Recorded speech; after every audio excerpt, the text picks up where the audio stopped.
Three, take one.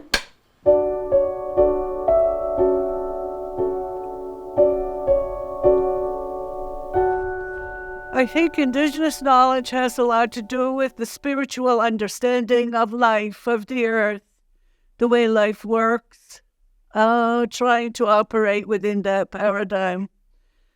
Indigenous knowledge has a lot to do with prayer. It has a lot to do with meditation.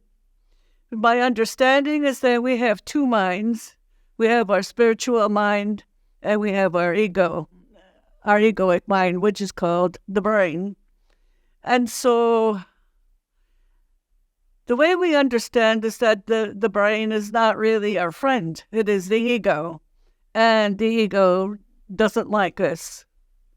And, it is a liar many times. It is it's a cheater, okay, sneaky and sly. And so when we're going about doing some really, really important work, what we do is take the time to become of one mind with whomever you are working with, to meditate and to be able to use your spiritual mind to come to an understanding. This way, ego is not in place to darken whatever decision you decide to make. And so that is called Indigenous knowledge. But there's many examples of Indigenous knowledge using this method, and it has a lot to do with respect, reverence, love. It is, I think we've been called the Earth's people, mainly because we have a deep understanding of the Earth itself. We understand that the Earth is an entity. It is like a human. It has the energy centers. It has a heartbeat. It has consciousness. And so we revere it as our mother, mainly because she bequeaths and raises and nourishes us. And so in turn, we treat her with reverence and love. And because of that, we understand how it functions. Native knowledge is also about the water and how we look after the water. And again, it's understanding that the water is an entity, that the water is a being. She thinks, she has memory.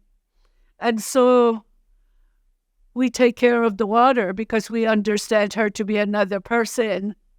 And so, I look at my grandfather as a child growing up. We used to have a pail of water in the shade. So anyone that was thirsty was allowed to take water from the pail, which the water came out from a deep water well, artesian well. And so it was ice cold on a hot day. And so, but my grandfather would take a dipper and take a dipper of water. But before he drank from it, he said a short prayer and shared it with the earth. And then he drank the water. And again, this is an act of love and an act of reverence for the earth and the water. And this is Indigenous knowledge.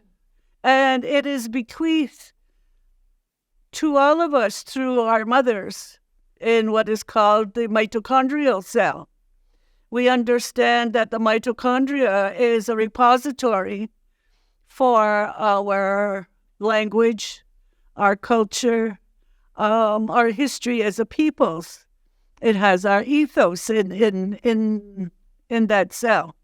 And so we understand that it is the woman who passes on this knowledge to her children. And the men do not, but it is the women that do. And so we are the people we are the ones that keep our culture moving. And so So the 5 nations, 6 nations today are matrilineal. Nobody said so, but it is that inner knowing that we have. And that's Indigenous knowledge, is that inner knowing and being the inheritors of our culture, our history, through our mothers. So, and that is Indigenous knowledge. It is being truthful, being a truth teller, being transparent, honesty. These are the glue that keeps our people together. The tenets of our culture is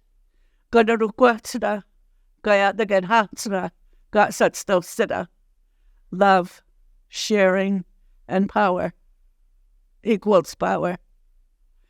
And that is our basic belief systems of my people. So it is not because we are so educated. Okay, we're not book learned, but we are experiential learners. And this is what I like to talk about, looking at our students today, is that they need experiential knowledge. Once you experience something, then you own it. You're not apt to forget it the way you put your book on a shelf. And so, anyway, that's my idea of learning.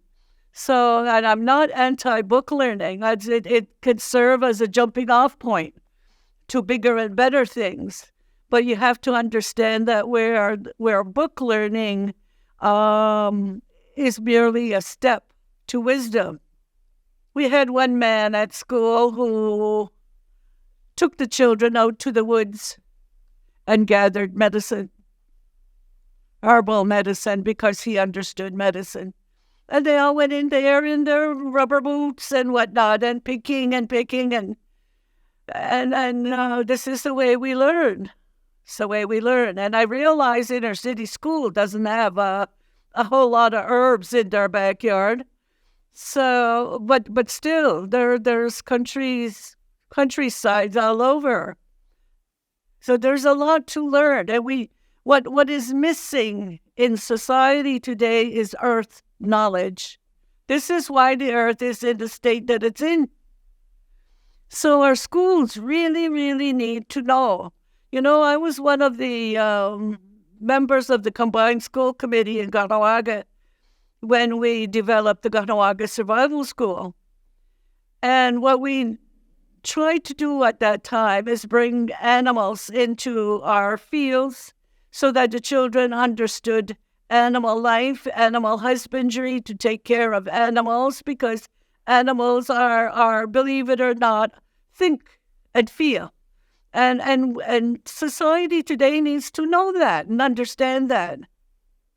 And so maybe there might be a bit more love in our world than brutality in dealing with pigs and cows and how we treat our animals. And we created all these kinds of things for our children. The children loved the school. They used to fight after school too when they want to stay after school, because they get a chance to go into the barn and curry the horse or just take care of the chicken and the rabbits and whatever else was in there. And that's, the kids wanted to come to school. And this is the kind of school we had at the time. Over time, it has changed into something totally different, mainly because of the pressures from government, from universities, that you have to have these papers, and they're just paper. They're not experiences. And so we had the people in our community went for that. And so the animals are not there anymore, and it's sad. It's sad because it's not just about animals and meat that you can get from animals or dairy products or whatever it is. It's about living with another earth creature, So experiential knowledge is unforgettable. Indigenous knowledge is really everyone's knowledge because we're all spirit. We're very spiritual people. Even the greatest thug in our community has this spiritual understanding. That's the whole human race has that. So it's just not indigenous knowledge. It is spiritual knowledge. And if you're going to teach children, whether they are non-native or native teachers, this is for your own benefit, is to go from a caterpillar to a soupy mess and into a butterfly.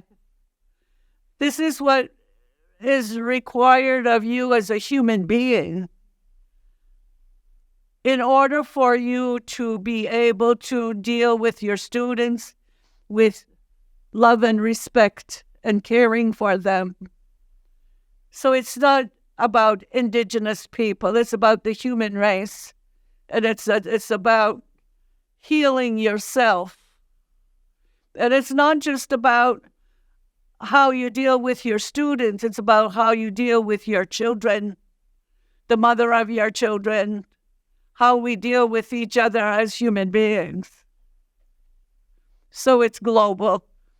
It isn't just about children. Indigenous children are just like everybody else's children. They want you to like them. And when they feel that you like them, they will love you back. There's so many things that could happen with students, not just Indigenous students, but with the rest of the classroom who are non-Indigenous. They take the whole kit and caboodle and go to the museum and look at Native. They have so many beautiful things there. And it might awaken non-Native people to say, there was beauty in this culture. It wasn't savagery. And it would serve as a jumping off point for a discussion. Reaching out to cultural centers, not just my reserve, but other reserves, and see if you can take your students to the cultural centers in the various communities that are around whatever city you're teaching in. If there's a will, there's a way to find out where you can go to find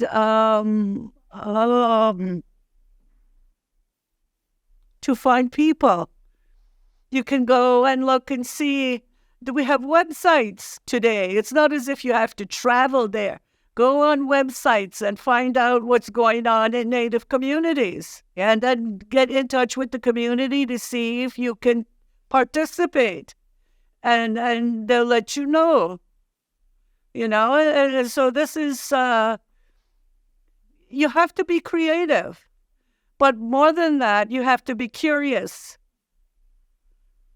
to see what you could do, not just for the Native children in that classroom, but for all of you, because that's the whole point, is educating everyone at the same time. So that's my answer to that one.